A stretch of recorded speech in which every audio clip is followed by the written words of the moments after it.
Hi there! Today I've got a Commodore 64 that one of my subscribers sent to me. It was just like this, completely opened. Someone already tried to fix it, and when I tried to take a closer look at the board, I found out something really strange. A part of it is broken. I'm not sure if it happened during the shipment or if it was just like this at the beginning, but I can literally see part of the traces sticking out this edge. The previous owner said that when he tried to power on the Commodore, nothing happened. There was no video signal, and I must say I'm not surprised considering part of the PCB is missing. I don't even want to test it in this condition, but I've already taken a quick look at the board and noticed a couple of things like this connector on the side. Both 6526 chips seem to have been desoldered and reinstalled terribly, and some pins might not even be making proper contact. There are also clear signs of cold solder joints with actual holes, like on this resistor, and one capacitor looks like it's been replaced. So now the first thing I want to do is to take a closer look at the Commodore under the microscope, because even at first glance there are already plenty of problems. Now that I have the microscope, the first thing I would check is this broken side. I really can't figure out how it snapped or also how I can put it back in place, because this side obviously snapped, but the other part, it looks like a big part of the board is missing. So I'll have to figure out a way to put it back in place and restore the traces.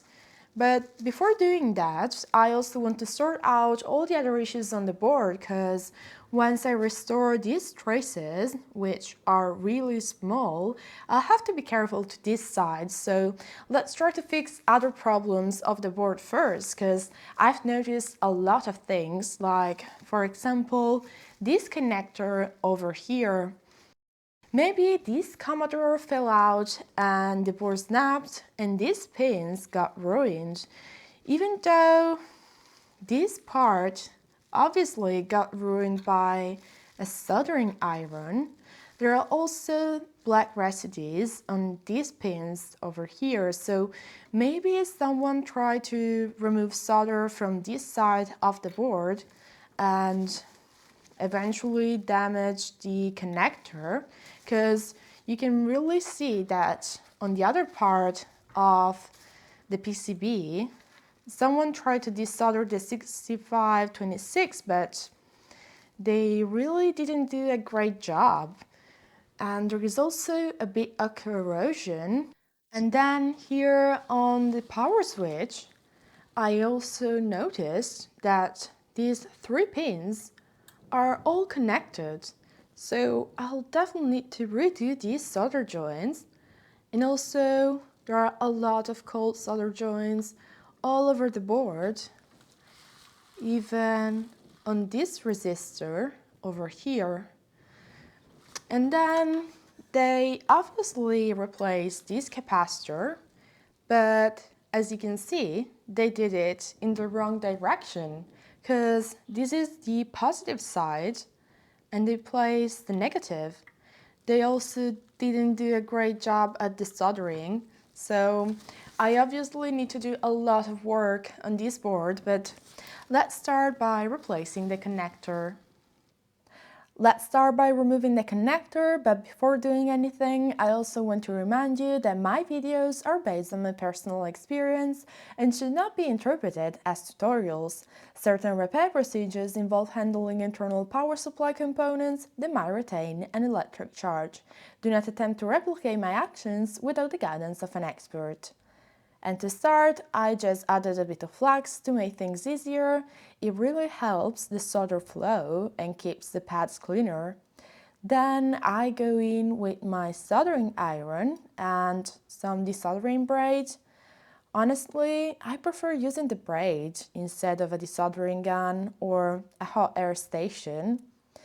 It just gives me better control, especially when I'm working with small pins or when I have to be careful with the traces around them.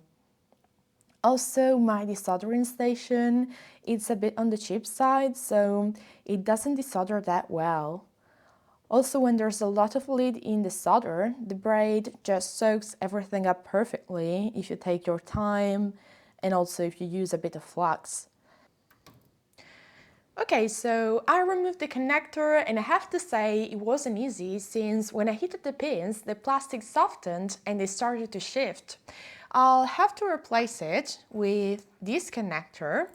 It's a 40-pin connector. I have a kit with all different shapes, so I really need to cut it in half. And then I'll also have to remove one pin because I don't need it here. And let's just hope it will fit. Let's see. Well, it seems to fit in the board, but these pins seems a bit shorter than the original ones. So let's just see if they actually make contact. I'm going to insert it in the keyboard connector and let's check with the multimeter if they actually make contact. Okay, and now let's see if the connector is actually long enough to make contact with the keyboard. If it's making contact, the multimeter should make a sound like this. Let's check this one, the white one. Okay, it seems to be working. Let's check another one. And it works. Let's see. I guess I can use this. Okay, so I think I can use this without worrying about the pins being too short. And now let's solder it in the motherboard. And finally, I have a brand new connector, so now I can focus on the 6526, because it's obvious that someone tried to desolder it. Actually, both of them. In some pins, the solder is completely missing, while in others, there's too much solder. Maybe someone tried to replace the 6526 because the Commodore wasn't working, but then they eventually decided to leave the board like this. There's also a lot of flux on the board and that caused corrosion, so I'm not even sure that the traces near the 6526 are making contact, so I'll have to check them with the multimeter. But first, I want to desolder the 6526 and reinserting them with some sockets.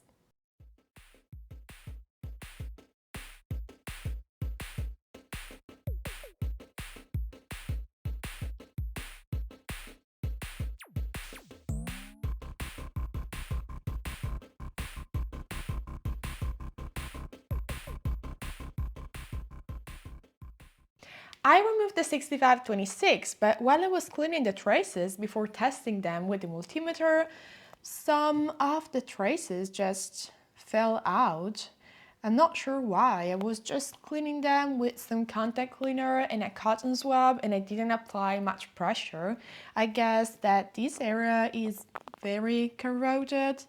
So I'll start cleaning them a bit more and then I have to test them with the multimeter because I'm not sure they are actually making contact.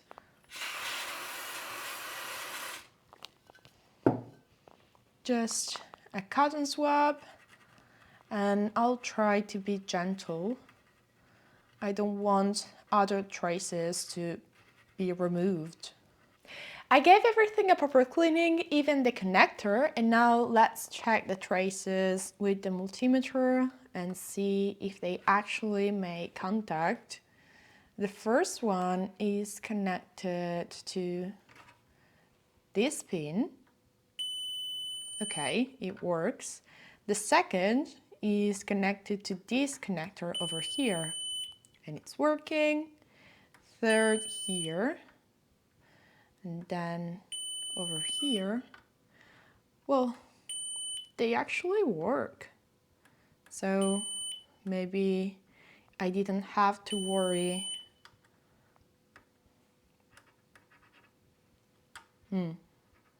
Okay, maybe I did have to worry. This trace doesn't seem to work. Let's check the last one over here. It should be connected to this pad and it's working, but this over here, no.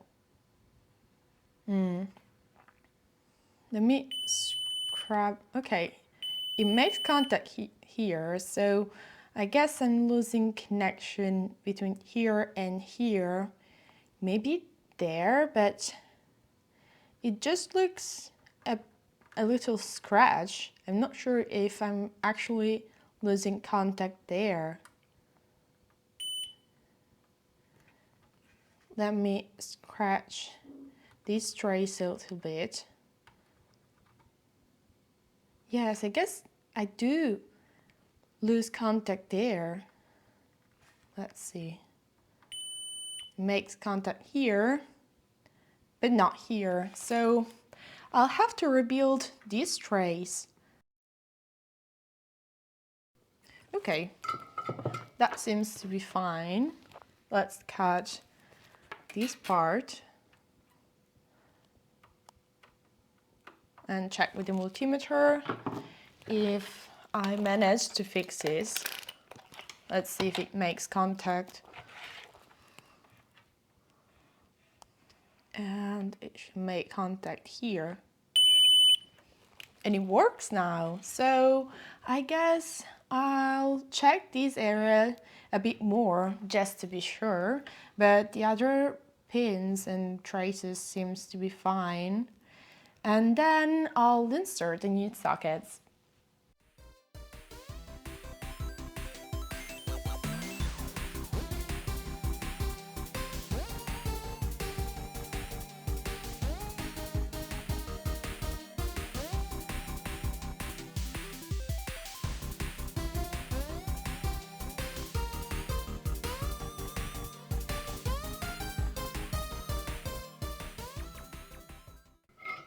Alright, now I'm going to take care of the capacitor. As you can see, it was obviously installed backwards. I'm going to try removing it by pulling it from this side. Hopefully it comes off easily, and I think it will since there's barely any solder on one of these pads. I really didn't understand why they choose this capacitor or why they didn't even check the polarity when replacing it. I checked the schematics and this pot requires a 10 microfarad and 20 volt capacitor. And since I was already here, I decided to do a full recap of all the capacitors and also remove the chips and reinsert them after cleaning the sockets. I also took the chance to replace the thermal paste and give everything a good clean with some compressed air. I'm really wondering what kind of issues this Commodore might have when I power it on. They worked on the CIA and replaced this capacitor, and the crap board is also pretty suspicious. It doesn't look like they replaced any other capacitors, and considering the soldering skills of whoever worked on it, I think I would have noticed.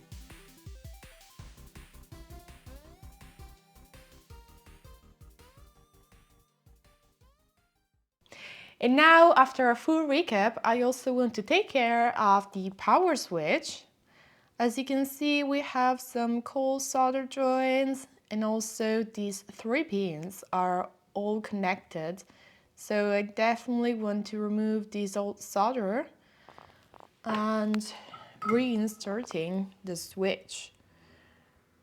I'm really curious to power on Commodore after I fix the cracked motherboard, because I want to understand why they try to do this kind of work on the board, replacing the 6526, the capacitor, and also the power switch. It sounds pretty strange.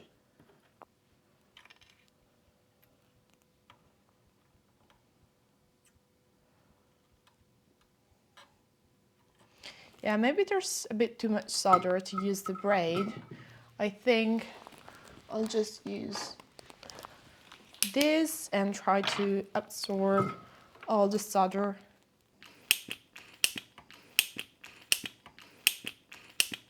I have to say this area was especially dirty. It's probably just old flux, but I cleaned everything with some contact cleaner and reinstalled the switch with some fresh solder.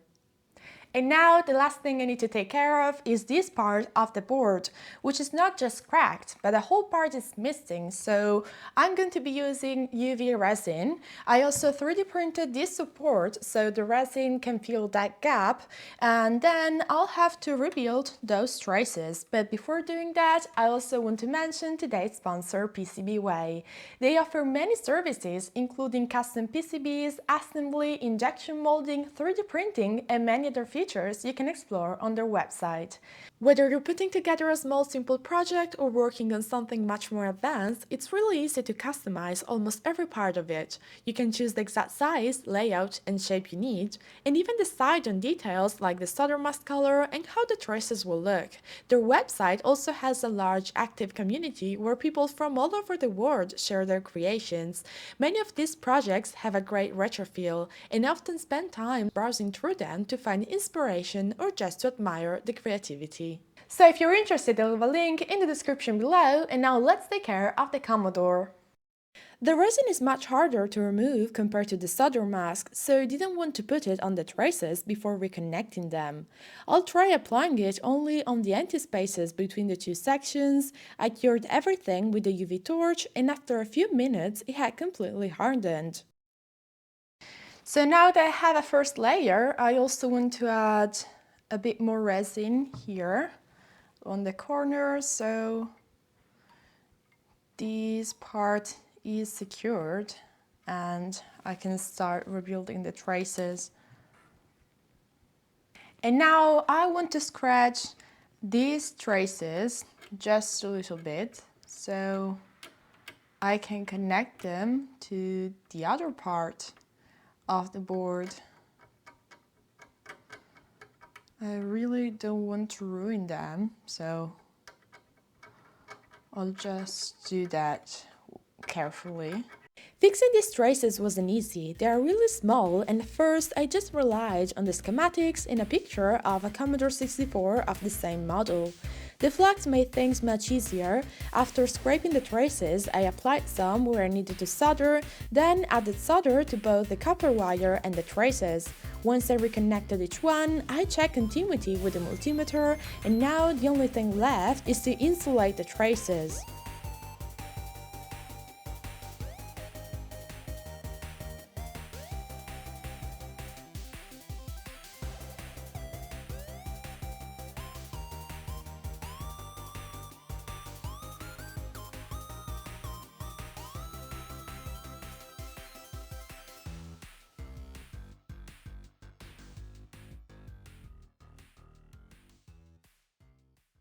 I've reconnected the traces using as a reference a Commodore 64 picture of the same model and the schematics.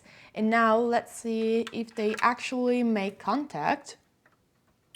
I've also checked the other side of the board already, and everything looks fine. I've also isolated the traces with some UV solder mask so they don't accidentally make contact with anything. I've also already checked these traces I rebuilt with this blue purple wire of camera because it's not easy to check them while I'm recording, and everything looks fine. So let's use the solder mask even here, just a little bit, and then I'll use a brush to make sure that all the traces have a solder mask on top. And now finally, let's see what happens when I try to turn on the Commodore. Hopefully it will work, but I don't know, let's just hope for the best.